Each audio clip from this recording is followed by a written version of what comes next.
स्वामी विवेकानंद की प्रेरणादायक कहानियां, जीवन के गहरे सबक। आज हम बात करने जा रहे हैं एक ऐसे महान व्यक्तित्व के बारे में जिन्होंने न केवल भारत को बल्कि पूरी दुनिया को आध्यात्मिक और प्रेरणादायक विचारों से रोशन किया। जी हाँ, हम बात कर रहे हैं स्वामी विवेकानंद की। स्वामी जी का जीवन खुद एक बड़ी मिसाल है कि कैसे एक साधारण इंसान अपनी इच्छा शक्ति और समर्पण से दुनिया बदल सकता है। उन्होंने कहा था कि जीवन में एक लक्ष्य चुनो, उसे अपना सब कुछ दे दो और बाकी सब विचारों को मन से निकाल फेंको। यही सफलता का असली राज है। आजकल हम सब लोग सफल लोगों की कहानियां सुनते हैं, जैसे Mukesh Ambani, APJ Abdul Kalam, Nikola Tesla, Subhash Chandra Bose, Lal Bahadur Shastri और न जाने कितने और। लेकिन क्या आप जानते हैं कि इनमें से कईयों की प्रेरणा का स्रोत स्वामी विवेकानंद ही थे। स्वामी जी के विचारों ने इन सबको छुआ और उन्हें आगे बढ़ने की ताकत दी। आज हम स्वामी जी के जीवन से जुड़ी 3 ऐसी कहानियां साझा करेंगे जो आपको जीवन के बड़े बड़े सबक सिखाएंगी। ये कहानियां न केवल मनोरंजक हैं बल्कि आपके जीवन को नई दिशा दे सकती हैं। तो चलिए शुरू करते हैं पहली कहानी से। पहली कहानी, समय की कीमत और जीवन का सही उपयोग। एक बार की बात है, स्वामी विवेकानंद को एक नदी पार करनी थी।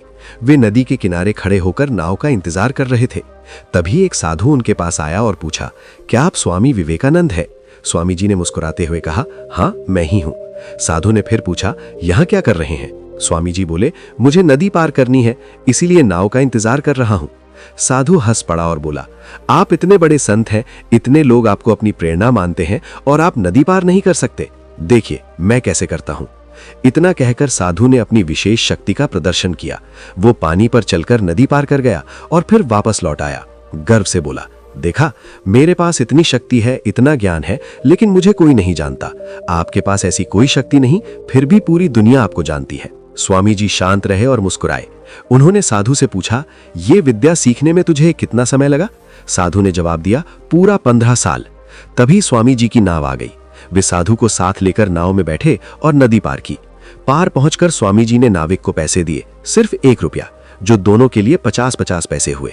फिर स्वामी जी ने साधु से कहा, जो काम 50 पैसे में हो सकता था, उसके लिए तुमने अपनी जिंदगी के 15 साल बर्बाद कर दिए।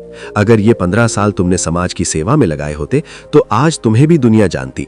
मैंने अपना समय सही जगह लगाया, इसलिए मुझे सब जानते हैं। इस कहानी से हमें सीख मिलती है कि समय इस दुनिया की सबसे कीमती चीज है।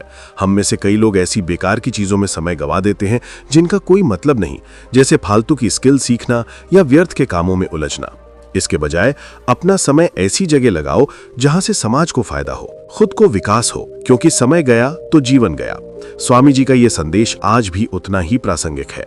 सोचिए, अगर हम अपना समय सोशल मीडिया पर स्क्रॉल करने में बर्बाद करेंगे तो क्या हासिल होगा? बेहतर है कि पढ़ाई, सेवा या स्किल डेवलपमेंट में लगाएं। स्वामी विवेकानंद का जन्म 1863 में कलकत्ता में हुआ था। उनका असली नाम नरेंद्रनाथ दत्त था। बचपन से ही वे जिज्ञासु थे और आध्यात्मिकता की ओर आकर्षित हुए। रामकृष्ण परमहंस उनके गुरु बने, जिन्होंने उन्हें जीवन का असली मकसद सिखाया। स्वामी जी ने अमेरिका में शिकागो धर्म संसद में अपना प्रसिद्ध भाषण दिया, जहां उन्होंने हिंदू धर्म की महानता बताई। उनके विचारों ने पश्चिमी दुनिया को प्रभावित किया। इस कहानी को और गहराई से समझें तो पता चलता है कि स्वामी जी हमेशा व्यावहारिकता पर जोर देते थे। वे कहते थे कि ज्ञान तभी उपयोगी है जब वो दूसरों के काम आए। आज के युवा इस सीख को अपनाकर अपने करियर में सफल हो सकते हैं। उदाहरण के लिए, अगर आप कोई स्टार्टअप शुरू करना चाहते हैं तो समय को बेकार न गवाएं, प्लानिंग करें, एक्शन लें। दूसरी कहानी, नकारात्मक विचारों का सामना। अब आते हैं दूसरी कहानी पर। एक दिन स्वामी विवेकानंद जंगल से गुजर रहे थे। अचानक कुछ बंदरों का झुंड उनके पीछे पड़ गया। कोई काटने की कोशिश कर रहा था, कोई छीनने की। स्वामी जी डर गए और भागने लगे, लेकिन बंदर भी उनके पीछे पीछे दौड़ने लगे। तभी एक बूढ़े आदमी ने आवाज दी, रुको, डरो मत, इनका सामना करो। जितना भागोगे उतना ये पीछा करेंगे। स्वामी जी रुक गए, पीछे मुड़े और जोर से चिल्लाए। उनकी आंखों में आत्मविश्वास था। बंदर डरकर भाग गए। इस घटना से स्वामी जी को बड़ा सबक मिला। उन्होंने महसूस किया कि नकारात्मक विचार भी बंदरों की तरह होते हैं। हम जितना उनसे डरेंगे उतना वे हमें परेशान करेंगे, लेकिन अगर हम उनका सामना करेंगे तो वे भाग जाएंगे। ये कहानी हमें सिखाती है कि जीवन में डर, चिंता या नेगेटिव थॉट से भागना नहीं चाहिए, बल्कि उन्हें फेस करना चाहिए। जैसे अगर आपका मन कहता है कि मैं फेल हो जाऊंगा, तो उस विचार को चुनौती दो, नहीं, मैं मेहनत करूंगा और सफल होऊंगा। स्वामी जी के अनुसार मन की शक्ति असीम है। वे कहते थे, उठो, जागो और तब तक मत रुको जब तक लक्ष्य प्राप्त ना हो। आज की दुनिया में मेंटल हेल्थ एक बड़ा इशू है। डिप्रेशन, एंजाइटी से लाखों लोग जूझ रहे हैं, लेकिन स्वामी जी का ये संदेश हमें बताता है कि इनसे लड़ना है, भागना नहीं। स्वामी जी का जीवन खुद इसकी मिसाल है। जब वे युवा थे तो परिवार की आर्थिक तंगी से गुजरे। पिता की मौत के बाद घर चलाना मुश्किल था, लेकिन उन्होंने हार नहीं मानी। रामकृष्ण परमहंस से मिलकर उन्होंने आध्यात्मिक शक्ति पाई। उन्होंने भारत भ्रमण किया, गरीबी देखी और तय किया कि शिक्षा और सेवा से देश को मजबूत बनाएंगे। उन्होंने रामकृष्ण मिशन की स्थापना की, जो आज भी शिक्षा और स्वास्थ्य के क्षेत्र में काम कर रहा है। इस कहानी को अपनाकर हम अपनी जिंदगी में बदलाव ला सकते हैं। मिसाल के तौर पर, अगर जॉब इंटरव्यू में डर लगता है तो प्रैक्टिस करें, पॉजिटिव थिंकिंग रखें। नेगेटिव थॉट्स को सामना करके ही हम मजबूत बनते हैं। तीसरी कहानी, दिमाग में स्पष्ट छवि का महत्व। अब आखिरी कहानी जो सबसे दिलचस्प है। स्वामी विवेकानंद अपने गुरु रामकृष्ण परमहंस के साथ कहीं जा रहे थे। रास्ते में उन्हें एक शिल्पकार मिला जो पत्थर पर कुछ उकेर रहा था। रामकृष्ण जी ने पूछा, तुम क्या बना रहे हो? शिल्पकार बोला, एक राजा की मूर्ति।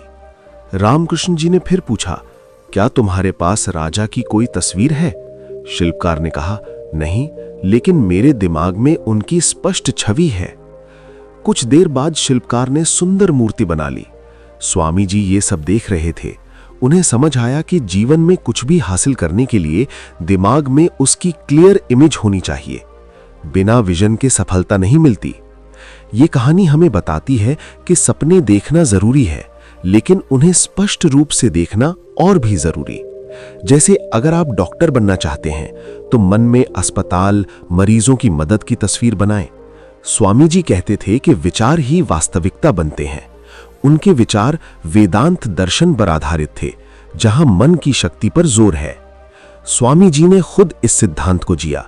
वे भारत को जगाने के लिए अमेरिका गए, जहां उनका भाषण sisters and brothers of America से शुरू हुआ और पूरी सभा तालियों से गूंज उठी। उन्होंने योग और ध्यान को दुनिया में लोकप्रिय बनाया। आज योग इंटरनेशनल डे मनाया जाता है। इसका श्रेय स्वामी जी को जाता है। इस कहानी से हम सीखते हैं कि गोल सेटिंग में विजुअलाइजेशन महत्वपूर्ण है। एथलीट्स, बिजनेसमैन सब इसका इस्तेमाल करते हैं। अगर आप स्टूडेंट हैं तो एग्जाम में टॉप करने की इमेज मन में बनाएं, पढ़ाई में लग जाएंगे। स्वामी विवेकानंद का जीवन, एक संक्षिप्त परिचय। दोस्तों, इन कहानियों से पहले अगर हम स्वामी जी के जीवन पर नजर डालें तो और भी मजा आएगा। स्वामी विवेकानंद का जन्म 12 जनवरी 1863 को हुआ, जो आज युवा दिवस के रूप में मनाया जाता है। वे एक संपन्न परिवार से थे, लेकिन आध्यात्मिक खोज में लगे। रामकृष्ण परमहंस से मिलकर उनका जीवन बदल गया। गुरु ने उन्हें सिखाया कि सभी धर्म एक हैं, सेवा ही पूजा है। स्वामी जी ने भारत घूमा, गरीबी देखी और तय किया कि युवाओं को जगाना है। उन्होंने कहा कि मुझे कुछ ऐसे युवा चाहिए जो आग की तरह जले। 1893 में शिकागो में उनका भाषण ऐतिहासिक था।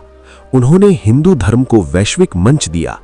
वापस भारत लौटकर रामकृष्ण मिशन बनाया, जो शिक्षा, स्वास्थ्य और आपदा राहत में काम करता है। स्वामी जी की किताबें जैसे राजयोग, कर्म योग आज भी पढ़ी जाती हैं। वे कहते थे कि शिक्षा वो है जो चरित्र बनाती है। आज भारत में उनके विचार स्कूलों में पढ़ाए जाते हैं।